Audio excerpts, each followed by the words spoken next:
Currently, there is fake news about me. So last night I wasn't here. I got late word that I was invited to a private roundtable meeting with Prime Minister Benjamin Netanyahu. It was under what's called Chatham House rules. For those that are not familiar, this means that you cannot reveal anybody who attended, nor attribute anything to any one individual, as they can deny it, and they would. However, what I love about what the White House is currently doing, when you bring together a bunch of influencers and podcasters who don't know much about journalism culture, whatever you want to call it, not that we respect it tremendously, most people didn't know what Chatham House meant. So with all due respect, it's funny because they bring us into the Blair House, which is where Netanyahu was staying. And immediately people are walking around with their cameras, their phones up. They actually took our phones from us. And I legit thought they would maintain Chatham House rules, meaning you can't quote the prime minister, you can't quote his officials and the other people who were there, but you can report what was said generally. If you wanted an official quote on a specific matter, you would then ask an official once the meeting was wrapped, and they'd provide you the exact quote. Or they would just say outright, like, we ain't putting our quotes on that one. So the story that comes out, which basically violated whatever, I was going to talk about what we went there for a reason. This story from Jewish Insider says Netanyahu pushes back on anti-Israel trends in a meeting with podcasters. I don't know if the individual who wrote this, Lahav Harkov, was actually there, but this is wrong. It's fake news. And people are now spreading fake news about me because I'm going to go ahead and say as arrogantly as I can to everyone else who was there. I hope you all hear me, because I'm saying this somewhat facetiously. I think I was the only one that asked a real question. Now that I've pissed off all the other journalists and individuals who were there, most people were asking what I would describe as, I don't know, I felt like pretty obvious questions. Is there going to be a war with Iran? Do you think the nuclear talks are going to be good? The Trump is going to be talking with you. Will it work out for you? What's the concern? What's going on with your prime ministership or whatever? And you get these answers that I really felt like you could have just got off Fox News. You know, the prime minister is going to get asked about this stuff and he's going to say, I can't speak too much on the nuclear deals, blah, blah, blah. Considering this was Chatham House and it was expected whatever he said was going to come out, I didn't see anything really substantive. However, in the story, they say, Poole expressed concerns about increased anti-Semitism and anti-Zionism in the pro-Trump podcasting space, according to sources in the room. So they weren't there. Poole famously had Kanye West on his podcast, and the rapper walked out mid-interview after Poole pushed back against anti-Semitic comments. Responding to Poole, Netanyahu said that the reason he invited the group is to meet with him. To me? Poole argued that there is a Qatari op to manipulate social media algorithms to make anti-Semitic and anti-Israel episodes appear to receive far more views than, say, tips for picking up women, in order to incentivize podcasters and YouTubers to produce more anti-Semitic content. Netanyahu, however, was non-committal in his response, saying that's only possible. Fake news! How dare you, Tim? Absolute fake news. It's close to reality, but this is what they do, okay? First, the person who was there clearly wasn't there. Ask somebody who then conveyed incorrectly what I actually said. I said there has been a report released from pro-Israel sources alleging Qatar is funding bots and operations to promote anti-Israel content. Is there any evidence that's true? And he said, I don't know. It's possible. That's what happened. I did not say they actually were doing that because I don't know that they're actually doing it. However, I did, to a variety of people, express what I've expressed on this show, that there are clearly bots that are anti-Israel and anti-Semitic. That is not to say that people who are critical of Israel don't exist or that no one is critical of Israel. People certainly are. So my concern was, and I will say this too, speaking about the meeting, how they discussed Iran, the threat, and all of these things, I feel, based on that meeting, and I don't know if this was their intention or otherwise, that they are absolutely clueless as to what is going on in this country. They are too heavily focused on kinetic, on the ground Israel issues, which I can understand, I guess. And my attitude, and I'll tell you one thing I said to them, to these officials: in 10 years, your support will be your support from the U.S. will be evaporating, and in 20 years, you will not have U.S. support. That's what I said. So, and I stand by that. I don't know, when it came to talks about Iran, certainly there was a deep concern, and the general conveyance from the Israelis was, Iran says death to America. You are their principal target. They are upset that the U.S. is exerting power in the region, which they want to exert. So they're coming for you. Israel's an ally of the United States.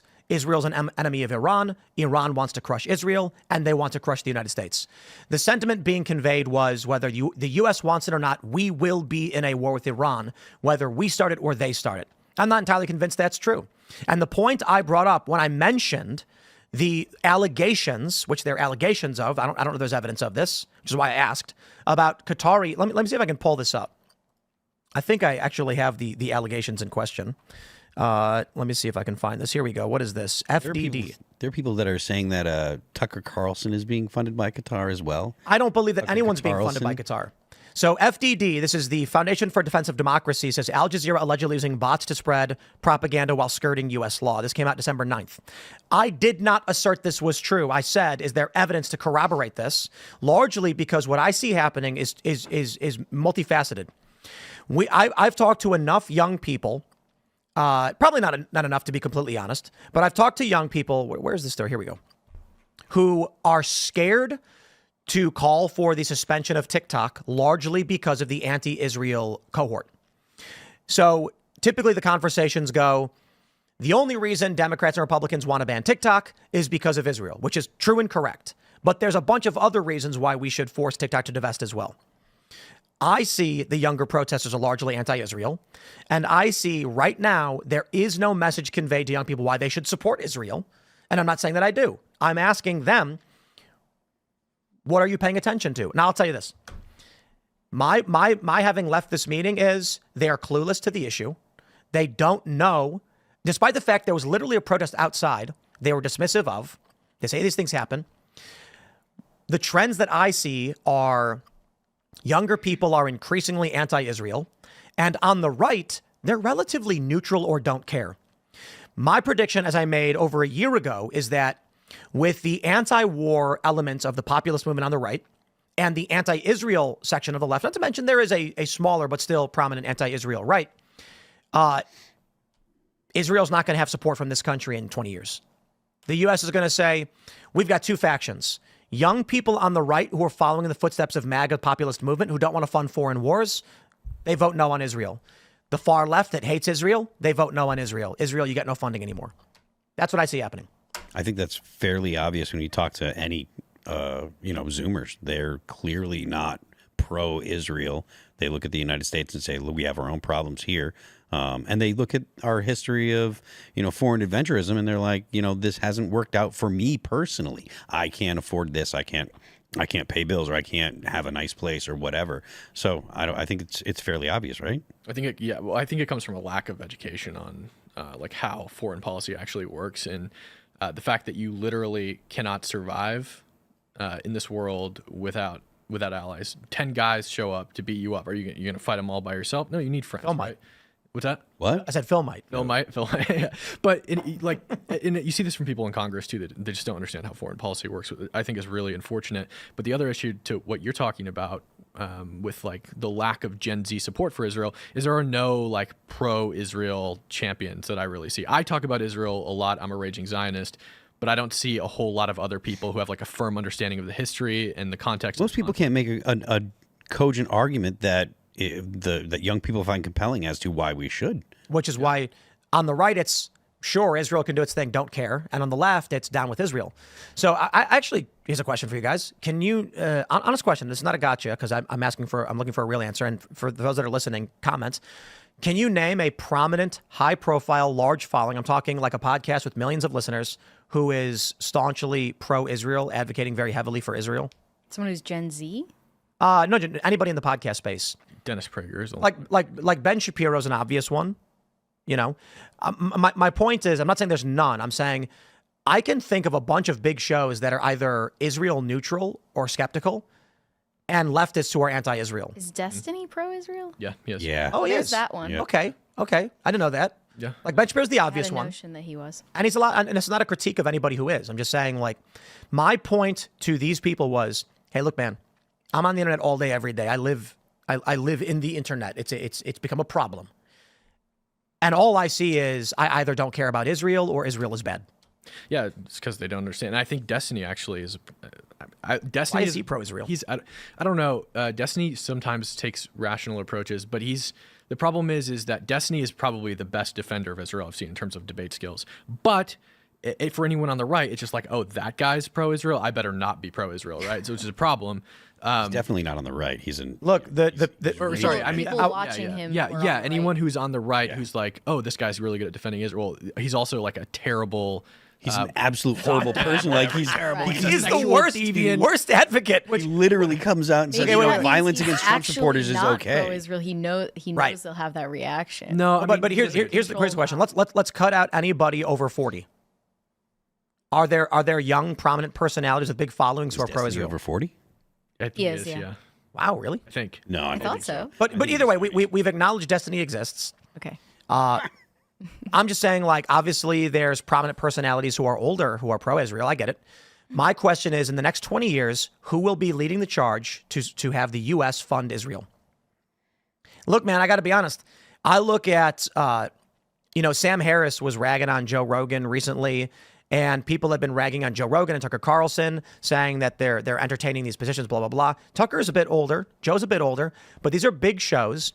And the people they're having on these shows of influence are either, again, like Dave Smith is a great example. He says he's not anti-Israel, he's pro-America. So he doesn't want the U.S. funding it. A lot of the MAGA pro-Trump people do not want the U.S. funding Israel.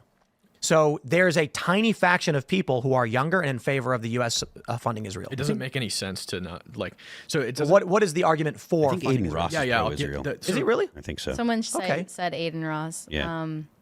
The argument for funding Israel is that almost all of the money we give Israel goes into their military. So first of all, from a capitalist perspective, the best part of that is you're taking public dollars and reinjecting them into the private sector. We don't give any money to Israel. We give money to our defense companies. They give weapons to Israel.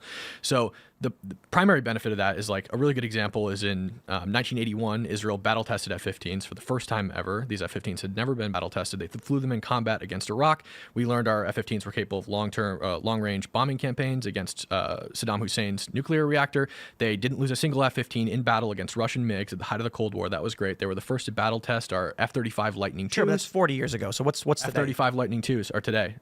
Trophy systems and Abrams tanks. They were the first to test them. They were one of the first to test JDAMs. So today they're still providing us with, like, the money we give them. We are essentially just an R&D program for our military.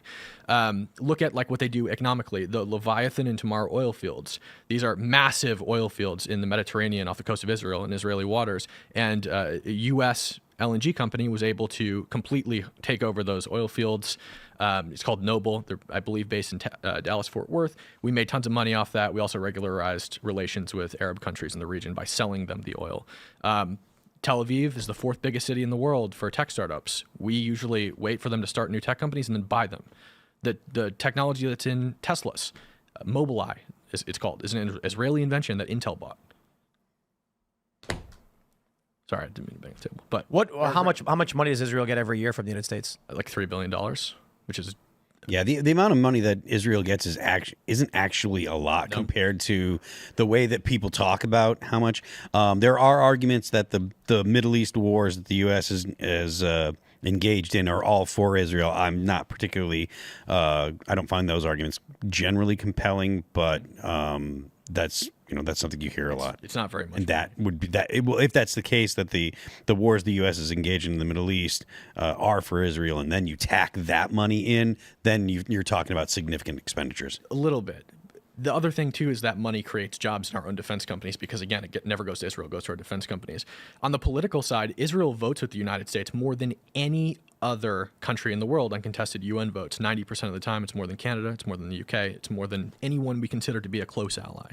So the like what everybody's calling the woke right, who insists that Israel is not an ally, they're what do they call it, a detriment or whatever, right?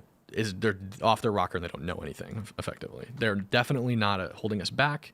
They are a very strong ally that gives us a lot of benefits, whether it's on the political, the military, or the economic. In 2024, they got $6.8 billion, Yeah. and Ukraine got 6.5. The money that Israel gets is directly in weapons, so that money actually goes to U.S. weapons manufacturers, and so that money does go into the U.S. economy. So I understand people making the argument, well, it helps the economy. I mean, Yo, this is crazy.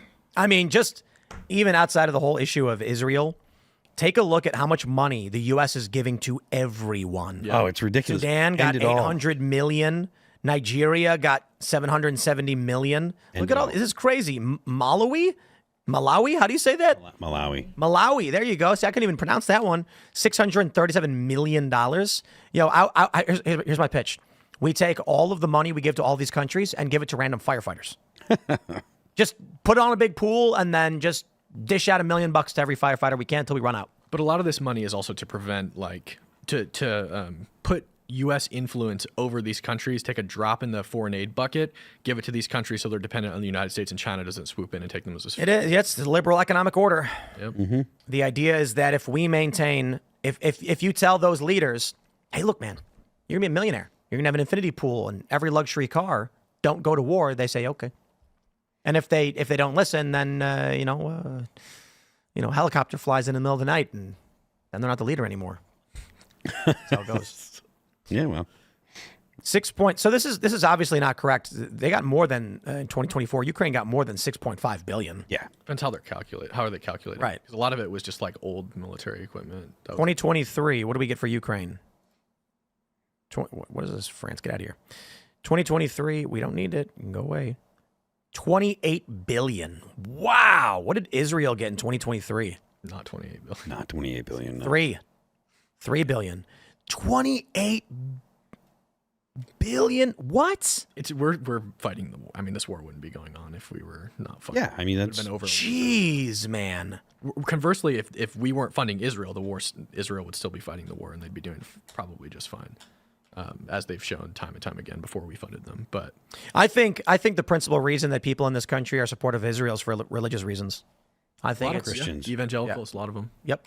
And it's fascinating that I guess before modern Israel, what was there? What did they call it? Mandatory Palestine, or Eretz Israel, land of Israel, mandatory Palestine. Interesting. And then before that, it was obviously the Ottoman Empire. We were talking about this a while ago, that there are people who are intentionally trying to create the circumstances by which revelation happens. Yep. So we talked about like the red heifers. Mm-hmm. Yeah. They're intentionally trying to breed them so that they can have them. And some people, I watched this interesting little mini documentary about Armageddon, and they were saying that there's some people who believe that it's the book of Revelation, right? Or is it plural? It's Revelation, right? I don't know. Sure. They say it's singular. It's the revelation. Yeah, which is, I think Armageddon means revelation too, right? There are people who believe it's predictive. This is what will happen. There are people who believe it is descriptive. This is what did happen. And there are people who believe it's a, how would you describe it? It's telling you what to do. It's describing Instructions. Right. It's instructive. There you go. And some people are a mix of all of these things. And there are people with power that are trying to intentionally bring about the circumstances from the book of Revelation so that they can force the coming of the Messiah, or they believe that when they accomplish these tasks, it will happen. So I don't know about all that. All I know is there's people, they exist, right? They're breeding the red heifers or whatever. I don't know if they're prominent. But I do believe when you look at the United States, today it's overwhelmingly pro-Israel. It's like 70, 80% pro-Israel. But I think if you go to look at the younger generation, it's probably split. It's probably way less than that, maybe less than 50-50. Yeah. Probably general opposition. The general pro-Israel stance too is probably mostly people who just view it as a default thing. Like, Right, I remember exactly. when I was a kid and abortion was a thing. I was just like default. Yep, I'm pro-choice because that's how we ride in the 21st century. Until I looked into it, but I think that's probably the case for most people who are like pro-Israel. They're not talking about it. Interesting. 18 to 24-year-olds. A poll found Harvard-Harris, 48% support Hamas. Yeah. That's Like that's what it says. Yes. That's what Mine it would says be- on the survey. Do you support Hamas? Yes or no? That's what it says. Young Americans have I mean, mixed that's- views about Hamas. Let me pull it up. I am fine Yeah, with yep. people that are critical of Israel and don't like Israel, but supporting Hamas I don't is think they know what. Harvard-Harris poll from March found 40% of Americans, 18 to 24, They're a 24 terrorist said organization. they support Hamas over Israel. But I don't think they know what Hamas is. No, they don't. Of course. Like I don't think they know what that word means. Their charter literally says that their day of judgment, so like whatever the rapture, like it says the day of judgment will not come about until the Muslims fight the Jews, killing the Jews. Yeah. Oh, it's worse than that, brother. Yeah, when the Jews It's actually in the Hadith. Yeah, it's a hadith. Yeah, exactly. It says that until the Muslims fight the Jews, and every rock and tree will say, "Oh, Muslim, Yes. come! There's a Jew hiding behind me. Come kill him." There's a Jew behind me. Come and kill him. Yeah, That's crazy. Except the Garknad tree, which is a Jew lover tree. That one won't. That one won't. No, yeah. No, read it. That's yeah. hilarious. Except- Yeah, you know that one really bothers me because like all of these rules you get on social media companies about hate speech, and I'm like, bro, there's a religion that has like a tenet that says they have to kill another religion. Like, come on, complete their religion. We're not going to respect all religions here, dude. Yeah, oh, Part no. of it also is that they have to lie to non-believers about what they believe in order to make them join Islam. Well, I think they can lie. I don't know that says they Yeah. have to lie. Okay. They're the same kind of comments about Judaism as well. Like if in the Talmud, I guess there's some really controversial things that are in there that people tend to cite a lot. There's a lot of people that are in my mentions frequently being like, read the Talmud and they hate you. They hate you because you're a Gentile or whatever. But the difference You're a goy. between that is that a hadith is the word of the Prophet Muhammad, right? Yeah. That's what they believe hadiths are. They are the word of Prophet Muhammad, and the Quran says that the word of Prophet Muhammad is the word of God, and whatever he says goes, and that's what you follow. The Talmud is 2,000 pages of rabbis arguing about what biblical law says, right? So none of it is like authoritative, and you don't have to follow it. But the hadiths you do. One thing I don't get about like Islam is like Islam says that Christians are polytheists, right? They say that because they worship the Trinity, they say they're polytheists. But at the same time, they say that Muhammad is like Muhammad's words are the word of God word of Allah. Yeah. So that's the same thing, isn't it? Or at least it's. I mean, it's. That you think they view Muhammad as a deity? No. Well, I mean, the way they behave, they would say they don't.